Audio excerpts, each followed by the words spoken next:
함께 보신 말씀 신명기 21장 1절에서 9절 말씀 함께 교독하고 9절 같이 읽습니다. 1절 제공되겠습니다. 내 하나님 여호와께서 내게 주어 차지하게 하신 땅에서 피살된 지체가 들에 엎드러져 있는 것을 발견하고 그 쳐 죽인 자가 누구인지 알지 못하거든. 너의 장로들과 재판장들은 나가서 그 피살된 곳에 사방에 있는 성의 원로를 될 것이요 그 피살된 곳에서 가장 제일 가까운 성읍 장로들이 그 성읍에서 아직 부리지 아니하고 멍에를 매지 아니한 암송아지를 취하여 그 성읍의 장로들이 물이 항상 아프고 갈지도 않고 씨를 뿌린 일도 없는 이 땅으로 그 송아지를 끌고 와서 그 골짜기에서 그 송아지의 목을 꺾을 것이요 레위 자손 제사장들도 그리로 갈지니 그들은 내 하나님 여호와께서 택하사 자기를 섬기게 하시며 또 여호와의 이름으로 축복하게 하신 자라. 모든 소송과 모든 투쟁이 그들의 말대로 판결될 것이니라. 그 피살된 곳에서 제일 가까운 성읍의 모든 장로들은 그 골짜기에서 목을 꺾은 암송아지 위에 손을 씻으며 말하기를 우리의 손이 이 피를 흘리지 아니하였고 우리의 눈이 이것을 보지도 못하였나이다.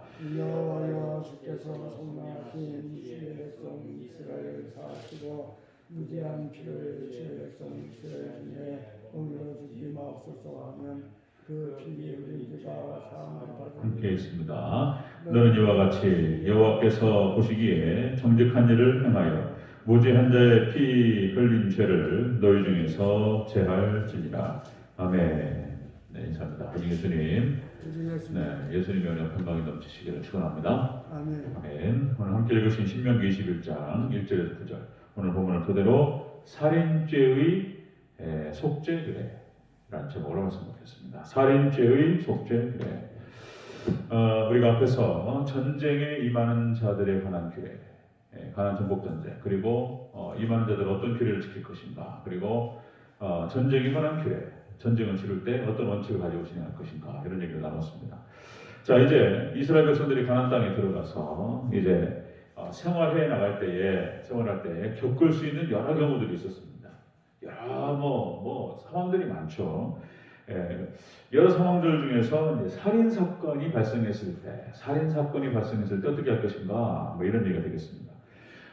고의적인 살인의 같은 경우는 고의적 살인 같은 경우는 거기에 상하는 보험을 해야 됩니다. 가만 둘 수 없죠. 그래서 이제 이에는 이, 눈에는 눈, 목숨에는 목숨, 뭐 이렇게 가는 거예요. 자, 그런데 이제 시체는 발견되었는데 그 살인자가 누군지를 모를 때 미결 상태로 남아 있습니다. 이럴 때 어떻게 처리할 것인가에 대한 그런 얘기가 되겠습니다. 그래서 이제 그 시체가 발견된 곳에서 가장 가까운 성읍에서 공동 책임을 지는 것입니다. 공동 책임을 져서 반드시 이 문제에 대해서 대속을 하고 넘어가야 되겠다. 여기 대속에 대한 개념이 나오죠. 그래서 오늘 그 대속에 대한 절차가 언급되고 있습니다. 절차 같이 한번 살펴보도록 하겠습니다. 살인죄의 속죄 규례. 첫 번째로 속죄를 위해 암송아지를 죽여야 했습니다. 우리 4절을 같이 읽겠습니다. 4절 시작. 그 성읍의 장로들이 물이 항상 흐르고 갈지도 않고 씨를 뿌린 일도 없는 골짜기로 그 송아지를 끌고 가서 그 송아지 골짜기에서 그 송아지의 목을 꺾을 것이요.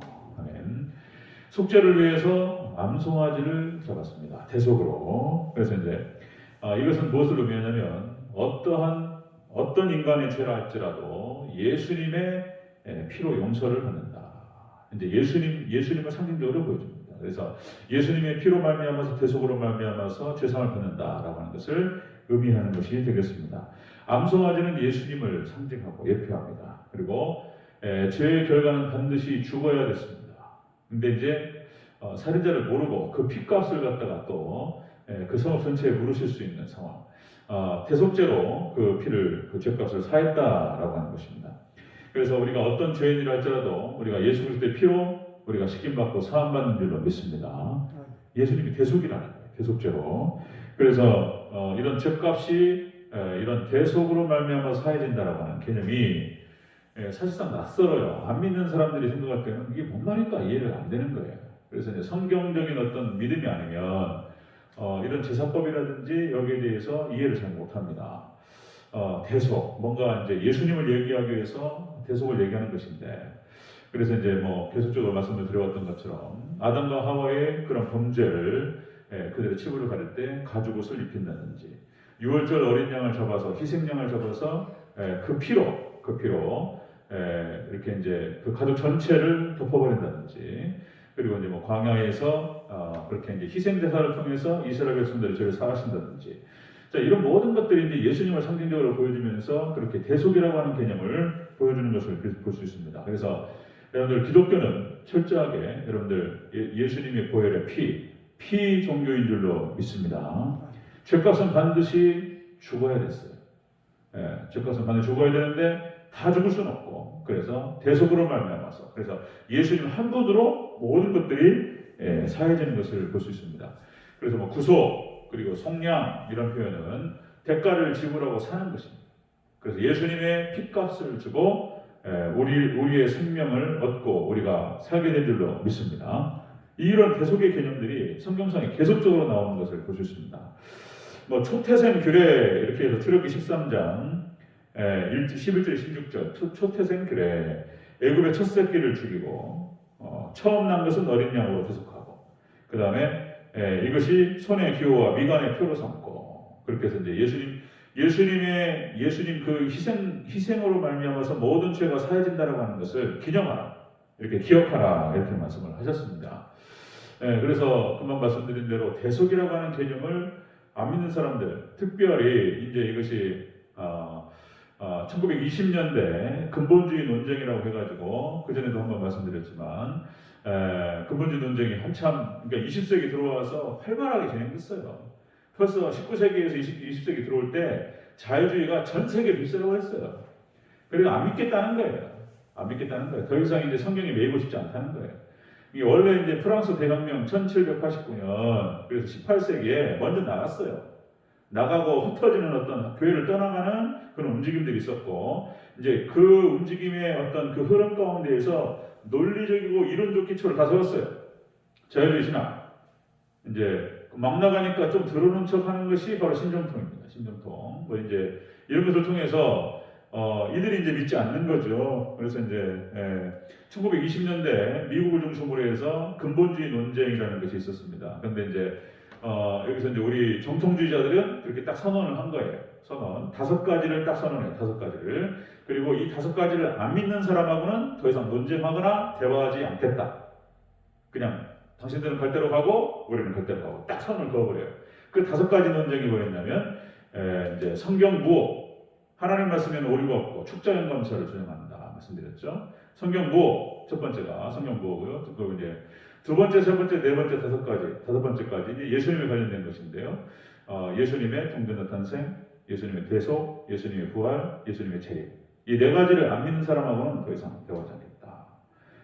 아니, 예수님에 대해서 아무것도 안 믿겠다는 사람인데 그게 핵심인데, 성경에서 예수님의 핵심 사역에 성경 이것 빼면 아무것도 없는 거예요. 근데 이걸 안 믿겠다? 예수님의 동전의 탄생, 뭔 예수님의 동전의 탄생이냐 안 믿겠다. 예수님의 대속, 2000년 전에 죽으신 그 예수라는 사람하고 나하고 무슨 상관이냐, 뭐 이렇게 달라진단 말이죠. 예수님 부활, 뭔 죽었다가 살아나냐, 뭔 재림이냐, 뭐 이렇게 안 믿어요. 이것이 벌써 20세기 들어와서 그런 움직임이 있었고, 그리고 나갈 사람은 다 나갔습니다. 나갈 사람들은 이들에 대해서 더 이상 논쟁하지 않습니다. 논쟁하지 않고 우리가 할 수 있는 게 뭐냐? 우리는 그냥 예수 천당, 불신 지옥만 계실 뿐입니다. 일방적인 거죠. 이제 예수님 믿으면 구원받고 믿지 않으면 지옥 간다. 이것만 선포할 뿐이죠. 자, 오늘도 분명히 이렇게 얘기하고 있습니다. 살인죄에 대한 속죄 규례에서 대속을 얘기합니다. 어떠한 인간의 죄도 예수님의 피로 용서받는다라고 하는 것을 본문에서 보여줍니다. 자, 두 번째 보겠습니다. 살인죄에 대한 속죄 규례 두 번째. 레위 제사장들이 참관합니다. 여기에. 자, 우리 5절을 같이 읽겠습니다. 5절. 시작. 레위 자손 제사장들도 그리로 갈지니 그들은 내 하나님 여호와께서 택하사 자기를 섬기게 하시며 또 여호와의 이름으로 축복하게 하신 자라. 모든 소송과 모든 투쟁이 그들의 말대로 판결될 것입니다. 아멘. 레위 제사장들을 세우셔서 거기 이제 참관하게 하셨습니다. 이것은 하나님의 종들을 통해서 이 대속의 그 은혜가 선포된다. 이걸 갖다 이제 확실하게 확인하는 작업입니다. 하나님의 종들을 통해서 대속의 은혜가 선포되고 계속적으로 확장되어야 될 것을 의미한다. 자, 레위 제사장들은 역시 이제 하나님의 종들을 의미하고요. 그래서 이제 하나님의 종들을 통해서 이 진리가 예전에도 마찬가지였고 오늘날에 똑같이 그대로 증거되고 선포되어야 될 줄로 믿습니다. 이것만 선포하는 거예요. 오직 진리만을 예수 천당 불신지요. 십자가의 증인들 역시 그들을 통해서 벌써 거의 100년 전에 이렇게 이제 안 믿겠다라고 그렇게 선언을 하고 자기들이 믿지 않을 만한 구실과 이유들에 대해서 잔뜩 논리적으로 쌓아놨어요. 이들하고 논쟁해봐야 어쨌든 안 믿겠다는 거예요. 결론은 나는 하나님 존재에 대해서 그리고 성경에 대해서 하나님 진리가 믿지 않기 때문에 그들에게 할 수 있는 말은 없습니다. 그냥 예수 천당 불신지요. 오직 예수님 신앙 아니면 구원받을 수 없다. 이것만을 얘기할 뿐이죠. 민수기 3장 10절에서 그렇게 표현합니다. 너는 아론과 그의 아들들을 세워 제사장 직무를 행하게 하라. 외인이 가까이 하면 죽임을 당할 것이니라. 그래서 이 특별한 직무를 하나님께서 이렇게 제사장들에게 주셨습니다. 그 다음에 히브리서 9장 22절 율법을 따라 거의 모든 물건이 피로써 정결하게 되나니 피 흘림이 없음즉 사함이 없느니라. 모든 물건도 선물도 마찬가지입니다. 사람도 마찬가지고 오직 피로 예수님의 피로 덮고 예수님의 피로 씻어야 될 줄로 믿습니다. 이것만이 사한다는 거예요. 하나님 딱 선언하셨어요.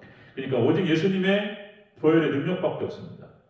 우리가 이제 하나님 앞에 갔을 때도 역시 예수님의 피, 보혈 이것만 주장할 뿐이고 이것만 의지할 뿐이다 라고 하는 것입니다. 자, 살인죄의 속죄길에 어떠한 인간의 죄도 예수님의 피로 다 사함받는다. 두 번째가 하나님의 종은 이 진리를 만방에 선포하라, 확인하라 이런 말씀을 하셨고요. 자, 세 번째입니다. 세 번째 살인죄의 속죄길의 세 번째 암송아지 위에 손을 씻으라 이렇게 말씀하셨어요. 6절을 같이 읽겠습니다. 6절 시작. 다시 한번요. 시작. 그 피살된 곳에서 제일 가까운 성읍의 모든 장로들은 그 골짜기에서 목을 꺾은 암송아지 위에 손을 씻으며. 아멘. 자, 하나님의 구속사역, 예수님의 구속사역을 통해서 이제 죄로부터 이제 손을 씻고 해방된다는 것을 의미합니다. 예수님께서 다 씻었고 이 속죄 제물을 통해서 모든 죄값을 치렀기 때문에 손을 씻습니다. 그리고 거기서부터 벗어났다, 그리고 해방됐다, 그것을 의미합니다. 자, 요한일서 1장 9절 만약 우리가 우리 죄를 자백하면 그는 미쁘시고 의로우사 우리 죄를 사하시며 우리의 모든 불의에서 깨끗하게 하실 것이요 우리가 예수님의 피공로를 의지하면서 회개하며 나갈 때 우리 죄가 씻겨질 줄로 믿습니다. 이것은 단번에 이루어지는 거예요. 일회성이에요. 일회성. 한 번 딱 끝나는 거예요. 그러나 우리가 지속적으로 또 피를 의지하는 것입니다. 히브리서 9장 11절에서 15절까지 예수님의 피로 이루신 일, 히브리서에서 그렇게 표현합니다. 자, 영원한 속죄 이렇게 표현합니다. 예수님께 십자가 못 박혀 죽으시고 딱 운명하시는 순간, 그리고 예수님과 우리가 연합되는 순간 우리의 죄가 다 해결받는 줄로 믿습니다. 영원한 속죄예요. 영원한 속죄. 두 번째, 자, 이 영원한 속죄를 받은 사람들이 하나님을 섬기게 되는 거예요. 이제 하나님을 제대로 섬길 수 있고, 세 번째, 그 다음에 영원한 기업을 얻게 될 것이다. 이것이 히브리서 9장 11절 15절 말씀입니다. 영원한 속죄. 자, 그래서 우리가 이제 속죄를 얘기하고 이럴 때 이런 표현을 써요. 죄가 더 이상 들어오지 않는다. 죄가 더 이상 들어오지 않는다. 이런 표현을 쓰는데 이게 혼란스러운 얘기의 표현이 죄가 더 이상 들어오지 않습니까? 우리가 예수 그리스도를 믿고 믿음 안에 들어와서 교회의 성도가 되고 이론이 되었습니다. 그리고 우리가 하나님을 섬기고 예배를 드리고 우리가 살아갑니다. 죄가 안 들어온가요? 끊임없이 죄가 막 들어오죠. 죄가 유혹하고 막 사단이 역사하고 죄로 넘어지고 막 이러는데 뭔 죄가 안 들어오냐? 자, 이 표현은 어떤 표현이냐면 그 전에 말씀드렸듯이 해방을 말하는 거예요. 해방. 영역 주권이 달라졌다라고 하는 것을 의미한다. 그랬죠? 그래서 이제 애굽의 노예 백성이었던 이스라엘 백성들이 거기서 이제 해방되고 출애굽을 해서 이제 하나님 백성이 되는 것입니다. 시간적 간격은 있다고 그랬습니다. 광야 40년을 방황하고 그렇게 해서 끊임없이 넘어지고 그런 모습이 있지만 역시 가나안 땅에 들어가서 우리가 하나님 백성, 하나님 나라로 들어가게 될 줄로 믿습니다. 그게 죄가 더 이상 안 들어온다라고 하는 것은 돌아가지 않는다는 뜻이에요. 돌아가지 않는다는 뜻이에요. 다시 애국으로 돌아가거나 구원받기 전 상태로 우리가 구원받아서 우리가 벗어났는데 해방됐는데 하나님 나라 백성이 되었는데 죄를 좀 지었는다고 해서 다시 취소 왔다 갔다 좀 잘하면은 일로 갔다가 못하면은 또 이렇게 일로 갔다가 이렇게 하는 거 아니라는 거예요. 한번 해방돼서 나오면 다시 돌아가지 않는 줄로 믿습니다. 신분이 바뀌어요. 신분이 하나님 백성으로 바뀝니다. 그래서 우리가 이렇게 표현합니다. 우리가 여기서 이 땅에 죄 짓는 것은 하나님의 은혜 아래에서 넘어지는 거예요. 이런 표현입니다. 하나님의 은혜 아래에서 넘어지고 죄 짓는 것이다. 그래서 이제 역시 또 그것도 우리가 죄에 대한 또 이제 대가를 지불해요. 근데 어쨌든 우리가 이제 그 죄를 죽이면서 성화를 해서 우리가 싸우면서 나가야 된다는 것입니다. 자, 살인죄 속죄비례 정리하면 이렇습니다. 어떤 인간의 죄도 예수님의 피로 사함받는다. 그런데 두 번째, 하나님의 종들은 이 놀라운 진리를 만방에 선포하라. 예수 그리스도의 십자가 보혈의 능력을 선포하라. 그리고 세 번째, 하나님의 구속사역은 완전한 해방을 의미한다. 손을 씻는 것입니다. 그런 의미한다는 것을 뜻합니다. 여러분들 오직 예수님 신앙, 예수님의 피 공로만 의지하는 저와 여러분 되시기를 주여로 축원합니다. 아멘. 기도하겠습니다.